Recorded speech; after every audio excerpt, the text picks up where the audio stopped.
Welcome to another episode of Behind the Pixel. I'm your host, Joe. William III has no style, and this is a compliment. William is so talented that if you ask him to create something, he has the skill and knowledge to create exactly what you want, and I am unable to categorize his work. But skill and style are sometimes overrated. The most successful people in any industry will always tell you they know more talented individuals than themselves, and that the only reason they made it was because they persevered and didn't stop. William creates a new piece of art every day. He's done it before, but it hasn't made it this far into a year.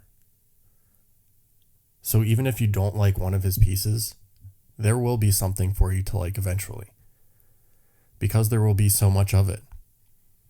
But also, because he works so hard for his craft, although he doesn't see it as work.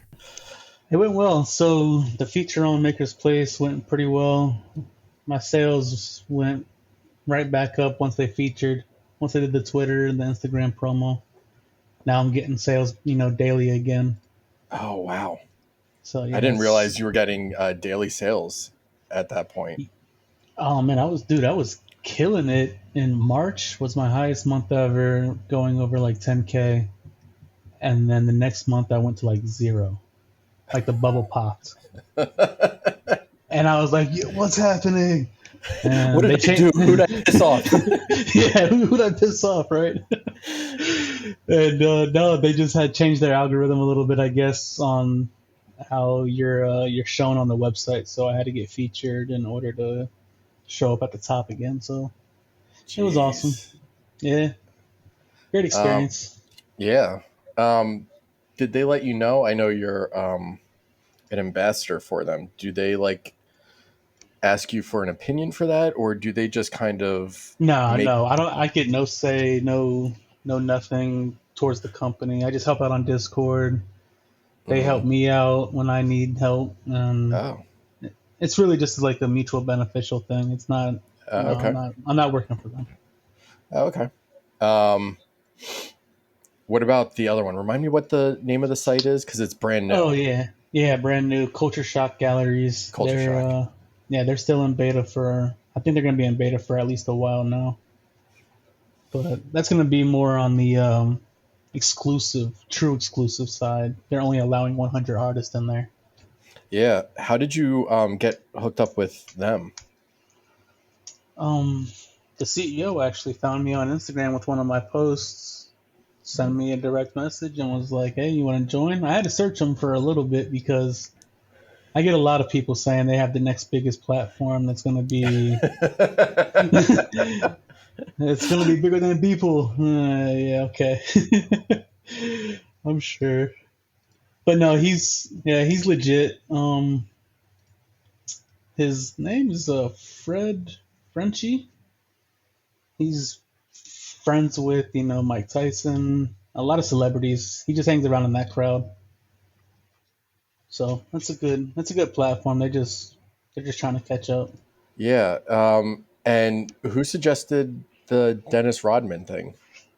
They have a bunch of artists and a bunch of celebrities that they work with, and they're trying to pair everybody up. And I'm a weird artist in general. So Well, they're like, I don't know if you're. I wouldn't categorize you that way at all. If anything, some people think I'm weird with my artwork because I do something so different every single time. It's like I don't have a set style. yeah, and I think that's what makes you not weird to me, is that you have the ability to do so many different things that That's how I look at it. I look at it as multifaceted. yeah, exactly. Like it's kind of like people that don't have your talent, or on top of it your work ethic, which I think is weird to me, that you put so much time into it. That's the bizarre thing, because I know even with this, I like doing this. I like talking to artists. I like writing. but even I have my breaking point, man. Like, but you do it every day. Um, and every day, you're right, it's something different. And you have so many different styles. And I think we often confuse style with limitations, because when you don't have those limitations, you kind of are in your realm. Is that Yeah, when I feel like I'm constructed to a certain set of rules, or I have to stay in certain guidelines of something, I just lose ambition, lose passion. When it's all free for whatever I want to do, that's when it's like, okay, let's see what I can do that's different. um, you have a lot of similarities with people in the same sense where I appreciate that. I look um, up to him as an artist for sure. yeah, and I think there it comes through in your work for sure, but I'm thinking more in the sense of you giving away your knowledge essentially and your talent. Like, you are showing people. Can you like explain what it is you do? Because this like blew me away. You are very quiet and very reserved in telling people how much you do for others, and I think that should All right, be so celebrated and appreciated for sure. for one, I I don't like it when people pull out a video camera and say, "Look, I'm helping somebody." So that's not me. All right, I really hate that, to be honest with you. So I don't ever go around boasting like, "Look how much people I help out." I just help out people, and I hope people like you appreciate and see that. So yeah, I started out C4D Center because of Beeple. I found his site through a friend, Godfrey Meyer, who said, "Hey, you need to check out Beeple. You need to check out Cinema 4D. You would kill it in this 3D world." And that was years ago. And I saw that he was giving out his work under CC0 license. People are on other platforms using his work and selling his work, like on certain stock websites, stock imagery websites, and they're literally being able to like feed their family in India because of this guy. You know what I mean? Like some people think that's weird. I think that's amazing. I think that's awesome. And look how much it came back to him.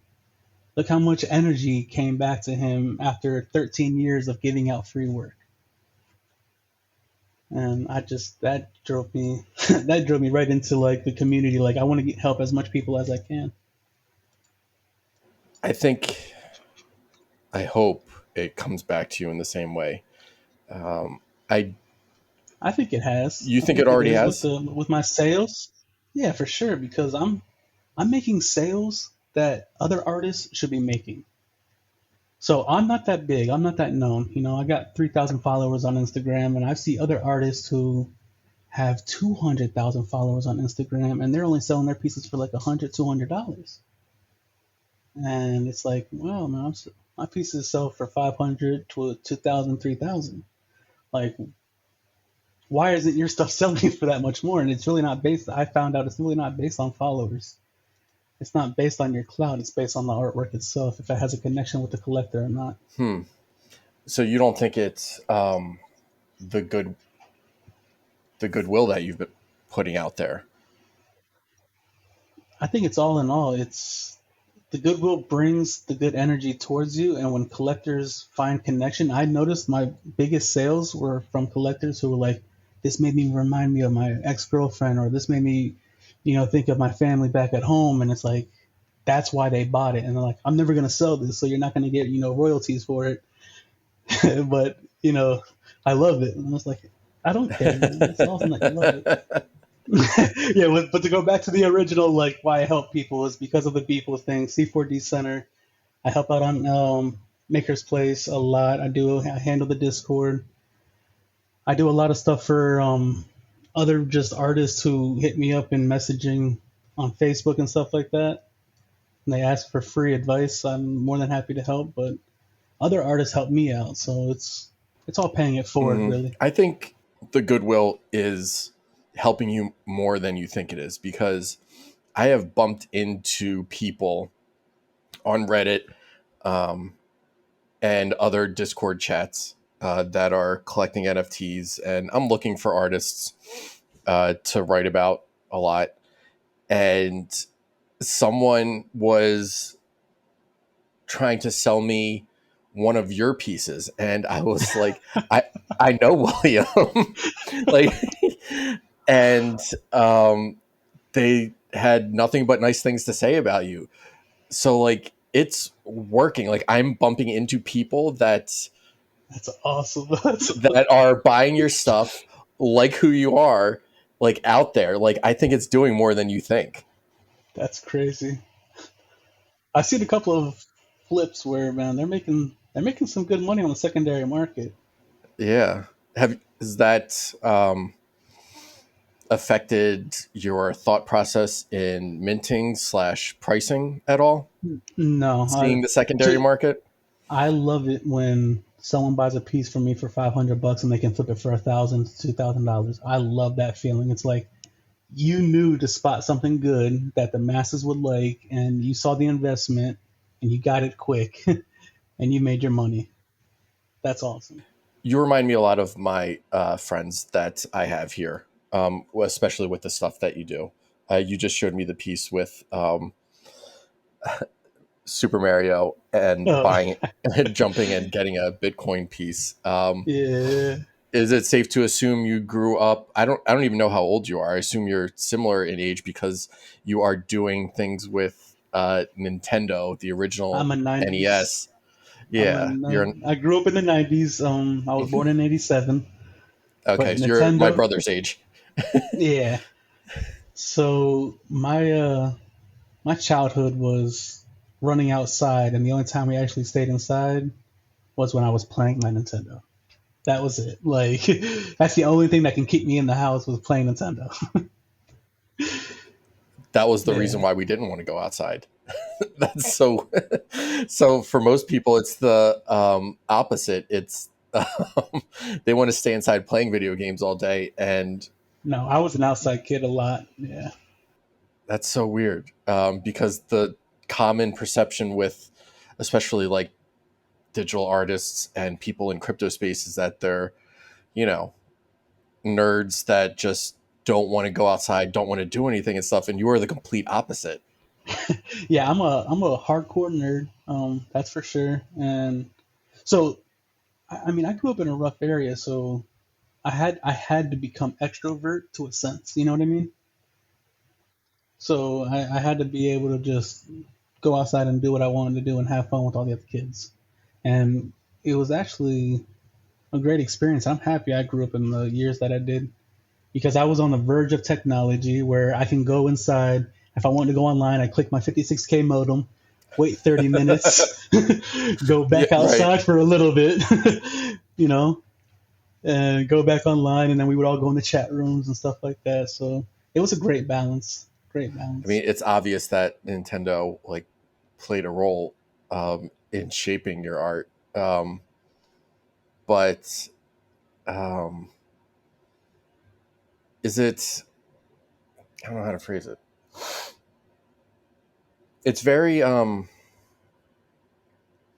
can't, and this kind of is the style issue. Is I can't pigeonhole you as an artist, and in the same sense, I can't figure out what it is you're exploring in your art, other than that those nostalgic feelings that we have about that. But obviously your childhood like is still a huge part of your life, like growing up in wherever it is you grew up. um, is that a fair assessment?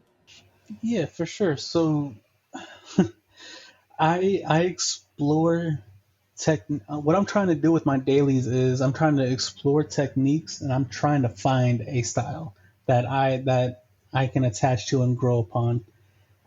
And I use memories or how I see the life, my philosophy, and I just use those types of subjects because sometimes I just run out of ideas.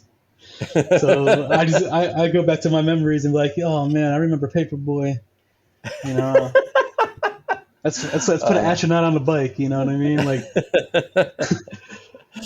Is it hard coming that's up with something to do every day? Is every that day. Yeah, it gets it gets tiresome sometimes. Like I think some people can tell when I'm lazy with my artwork why do you force yourself to do it then? because I have to learn. It's a constant like if I'm not learning, then what am I doing? Like if you're not improving yourself, like what are you doing? No, I get it. But again, like, I mean, you are extremely talented and you have that. Like, can't you just give yourself a day? Nah, nah. Are you kidding me? No, no, no, no, no, no. Is there going to be a point where you're going to feel satisfied like Well, that? Where, let's say at the end of the year, see what happens. You know, after the 365 of this first round, because I did every days in 2018, crashed at like day 44, and then started back up. Didn't last that long. Then started back up again, and now I'm January 1st was when I started back up my initial run. So my goal is to get to 365 days, and I'm hoping to do another round for year two. is this the farthest you've gotten then? Because we're Yeah, yeah, okay. yeah. This is the farthest I've gotten, and once you get past the 3 months mark, it you become numb to it. Really, it's like it's like okay, I gotta knock out a daily, whatever. What are you gonna do today?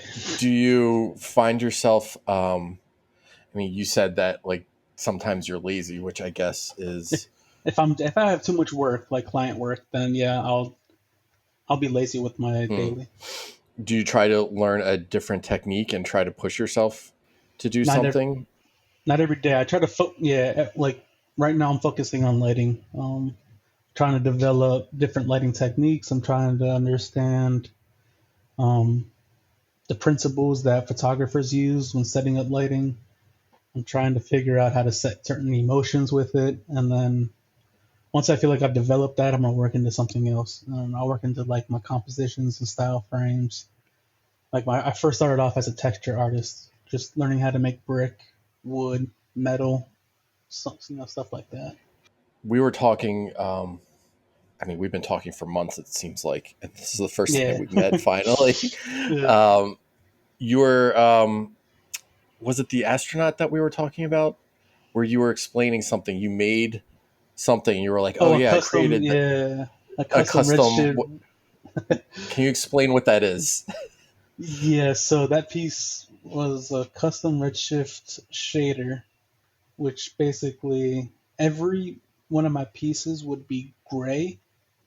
Like without a shader, you wouldn't know if it was metal, you wouldn't know if it was wood, you wouldn't know if it was glass and stuff like that. So creating custom shaders, I try to explore different styles. I can do realistic textures, but that gets boring to be honest. So I try to like push the boundaries, tune shaders where it looks like a cartoon, stuff like that. So realistic stuff is boring as opposed to doing Oh, I mean, cartoon if type you things. yeah, if you want realistic, go outside and take a picture. I'm just saying, like, if you want realistic, like, go make it in the real world. Like, I don't know. So I like to add some type of style to it, something that like you can't get in the real world. I think that's why I stretch my colors. I stretch I'm really bold when it comes to my contrast settings and stuff like that. I like to push it a little bit more. Hmm. Um, what do you do in your real life? Because I mean, you just said you made $10,000 in 1 month, Yeah. but you still work full time. I don't consider it work. I don't think I've worked a day in, I don't know, 7 years. Because you like it, what you're doing? Yeah. Once I quit my like 9 to 5, I was a kitchen manager for a restaurant chain, and I was like, you know what? F this. I'm gonna go make money online. And Wait, so what, did you actually have an opportunity to make money online, yeah. or did you literally just say, you know what, fuck it? No, People are it was getting rich online. I can do that. no, it was at least a year of developing a column of passive income, and then being able to find a client that I can get on a retainer. And then one day I got into a fight with an employee, and they were like, "All right, well, we're gonna deduct your pay or something." They did something stupid, and I just walked out and was like, "All right, I'm never coming back here again." And that was it. I got frustrated with that 9 to 5, and I just dove directly into it. Like, I cut $50,000 a year out of my life to go make $1,000 a month, and now I'm making so it Um, was worth it. well, yeah. I am probably going to cut this part out of the episode because I don't Yeah, want to encourage people to do that. yeah, for sure. Because that is what you Oh, that's did. dangerous, man. Yeah, it's fucking dangerous. Yeah, that's dangerous, especially in this economy, man. Yeah, I mean, because the way I look at it is, I could go get a, I can go get a job wherever I want. If I want to go get a 9 to 5, I can go get one. Like, they're giving out jobs right now. Like McDonald's is paying $50 to people down here in Florida just to go fill out an application because they need workers. Like, that's how bad it is out here. Like, a lot of people are like, oh, there's no jobs. Like, no, no one wants to work because you guys are also used to your stimulus checks. But let's not even go down that rabbit hole. Well, I think it's nobody wants to work those jobs. I don't think it's. I had a burger flip when I was 13, 14 years old. Well, 13, 14, I was working dog cages, to be honest. 15, 16 is when I was flipping burgers. I don't think people want those jobs anymore. We've degraded them to a certain level, and I think it's the, TikTok. I mean, for a 22-year-old, it is kind of degrading that you're still flipping burgers. Those jobs are meant for like 16-year-olds to 18-year-olds. Like, at your first job, learn how to be on time, learn how to get a paycheck, learn how to work hard, and understand what taxes are. You know what I mean? Just get a little sense of that for a little bit, for 1 or 2 years. I think we've degraded it in the sense that, um, there's those TikTok videos of people like throwing milkshakes back into them, and we just like look down on those people in society. Eh, Um, but you do have that work ethic, and I don't think that's a small detail, and I don't think it's something that should just be like washed over because you have had that shit job, and now that is what's. I mean, does that motivate you now because you've seen how shitty? I think that was a great part of understanding the value of a dollar. Because when I went and I was 13 years old and I was just trying to buy a new game, I think it was for like Game Boy or something like that. And my parents were like, well, go earn it. Right across the street is the dog shelter place that you can go clean cages.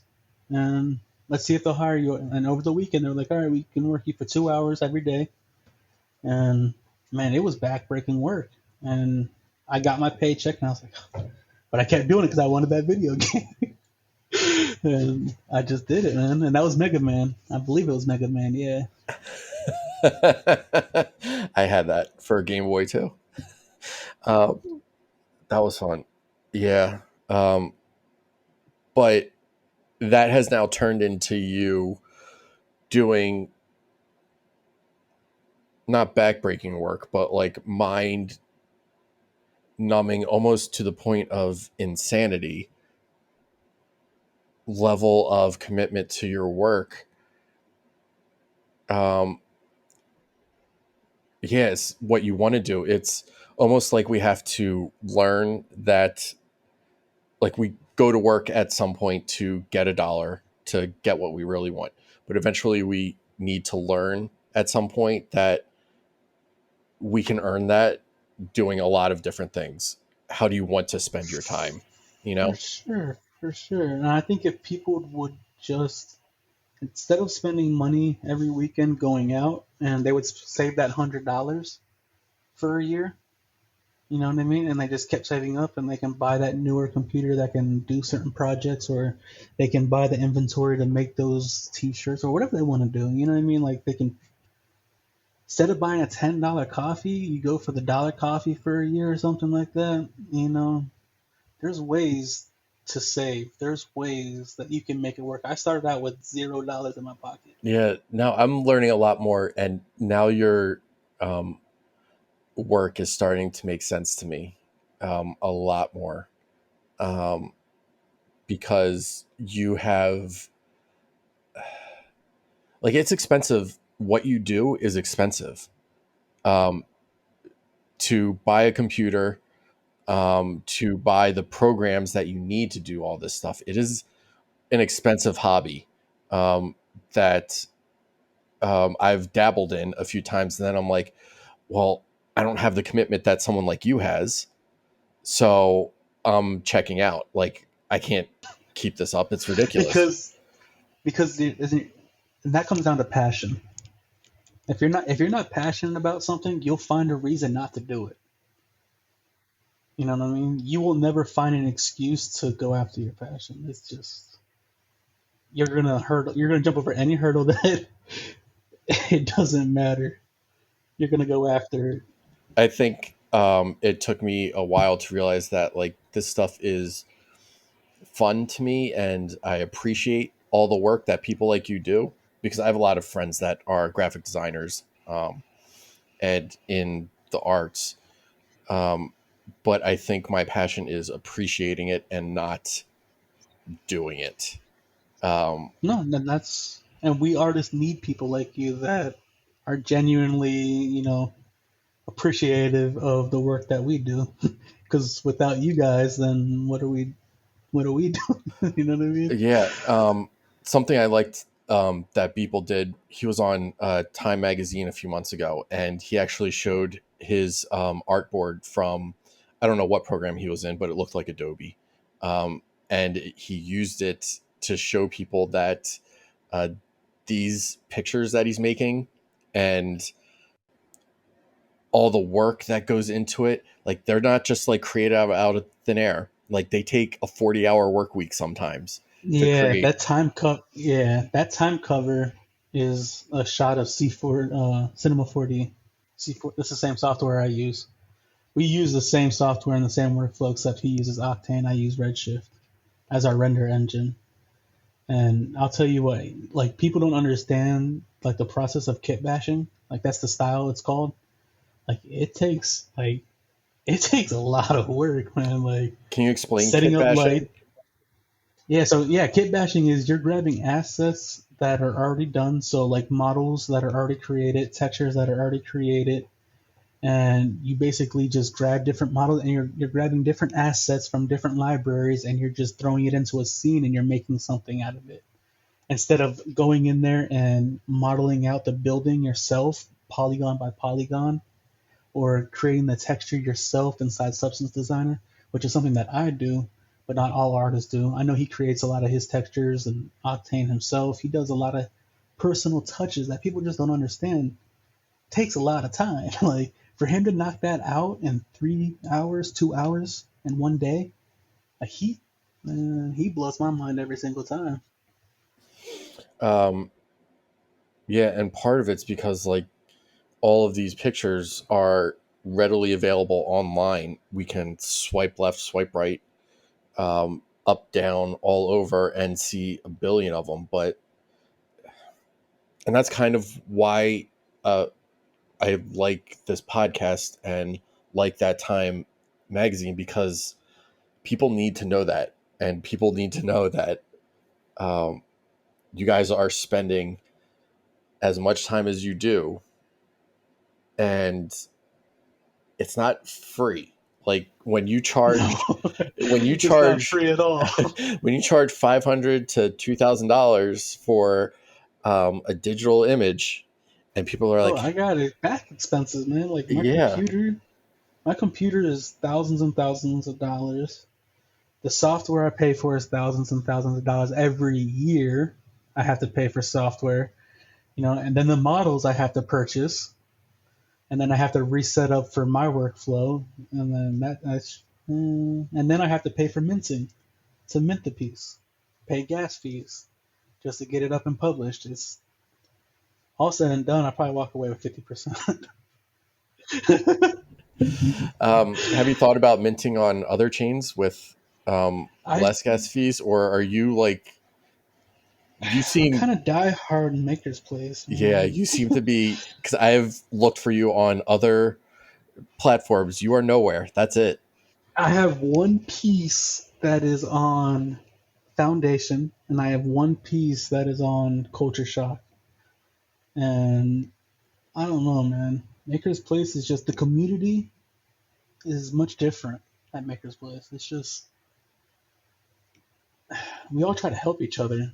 I went inside the Foundation Discord just to go peep around and see, and it was just nothing but people like bashing and just talking down. Like I don't like being around that type of energy, and I'm not saying that's what Foundation is about. Actually, that was my experience for the first 30 minutes of going through their Discord. The community was just not someone or anywhere I wanted to be around. That's interesting. I did not know that. It's community when it comes down to software that I choose or platforms that I choose. I look at the community first, and then like that's why I bought Cinema 4D and I didn't just go with Blender, which is free. I chose to fork out the 3K for Cinema 4D because I like the community. Interesting. There is a theme that is trending in all of these conversations that I'm having with people, and it is community, community, community, community, community. Which If you is, don't have a solid community, bro, it's gonna be hard. You gotta get a good community, man. That's what drives it. That's the backbone. I'm looking at Nifty Gateway, Maker's Place, Super Rare, and I'm trying to like put together like what each one of them does well, what they're lacking in. And Maker's Place, I was like trying to figure out like there's a reason people keep going to Maker's Place, and I could not figure it out. But now it makes Yeah. sense because of what you just said. Yeah. So I'll tell you what, Nifty Gateway nails the secondary market. Their secondary market is pristine. The flow is amazing. Super Rare, they know how to find up and coming artists. They're really good at that, for sure. And yeah, Maker's Place, man. The people that we have, the team that's like rocking, all the updates that it's man, it's something but support in there. Just people backing other, and it's big artists who have, like I was mentioning, 200,000 followers and stuff. They're helping out smaller artists, just answering questions. Like they didn't have to do that, but it's the community. It's we are literally just trying to help artists be able to feed themselves, like get rid of the starving artist stigma. And you don't need 500 million followers to be able to sell something. Right. That's awesome. Yeah. Because I've been in the other Discords and it's not like that. I have not dug around Maker's Place as much.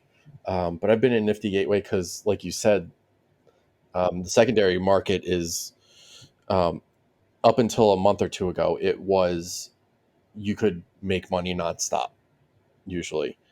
Well, But the bubble did burst about a month ago, so yeah, but even before that, Nifty Gateway um, kind of, and I'm not going to push you to say anything negative, and I'll even cut it out if you No, you're good. decide I to. don't, man. I speak my mind, and I don't care what other people think. But But I've been in Nifty's Discord, and it is toxic. Like it is, and I've been banned from it in the last 2 weeks because I wrote a piece about how they don't have a community whatsoever because they don't it's focus on art. It is money. just money. Yep. It's money. It's not. All I see is like, and if you're not talking dollars, then they don't want to talk to you. It's like, all right, bro. I was, you know, just trying to be a nice guy. Exactly. Shit. Like, oh, I don't like it's all hype in there. It's all like, oh, how much money do you Yeah, think we're going yeah, to be able to get off of this yeah. drop? Exactly. Yeah, and I get it. There's room for that in every space, in every industry. There's room for those people who are just in it for the money. Look at Wall Street. It is what it is. But sorry about that. But yeah, I mean, what are you gonna do? Like, there's no real support controlling that type of stuff. I know you're not worried about it um, because you kind of have made it. Do you think you've made it? Like, how do you measure No, no, I don't think I'm close to now? like the make it point. No, no, not at all. I still see myself growing. I still see myself like 3 or 4 more years of progression to say, all right, I think I might be able to take a day off maybe once, but yeah, we'll we'll see. I've been going. I don't know, man. I've been doing this for 7 years straight, just learning and creating. So for me to take a day off, man, I'm probably just gonna go travel the world or some shit. You know, Just- Look like to you? Like, is it a dollar amount or is it? Because I've had other artists say that getting validation from one of the people that they admire is like, oh, okay, I can quit because that artist said I'm good. Like, what is making no, it going to look no, I like would to you? never. No, quitting will never be part of that. Making it is, yeah, definitely getting some type of mass recognition. I think that's all I really care about. It's not really about the money. It's more of just being recognized, I would say, as being known for this or that or the other type of style of artwork, whatever I fall into. I think that would be pretty nice. But other than that, But I what just if, do it just to do it. yeah, what if you're recognized for your giving nature? Will That's that awesome too. will I that mean, be? yeah, I mean that would be awesome, man. Hopefully, other people would see that and be like, all right, well, let me go help out somebody today. Like, let's go pay something forward today. Like, that would be great. Just think about it. If everybody were to just help out one person a day, like, we would all have a much easier day every single day. Yeah.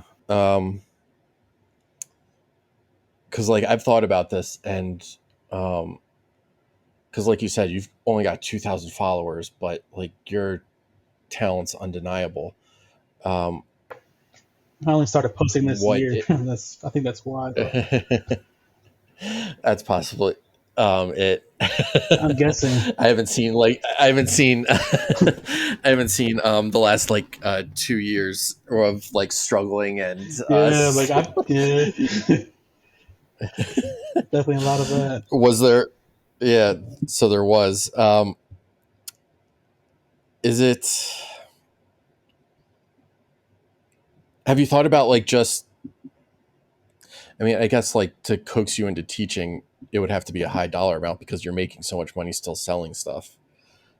Um, but like, what if like at some point I mean, you're making a living doing this. What if at some point people are like, you know what, we're just going to recognize William just for what he's given to the community? Would that be just as good for Of you? course, Yeah. of course. I mean, just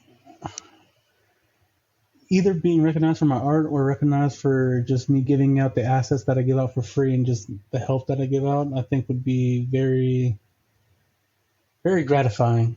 And I'm like, all right, I've actually accomplished something.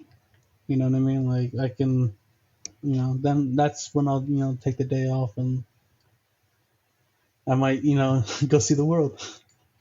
I'd like to thank my guest for taking the time to speak with me. And if you liked what you heard, make sure to like, subscribe, and share it. Thanks for listening.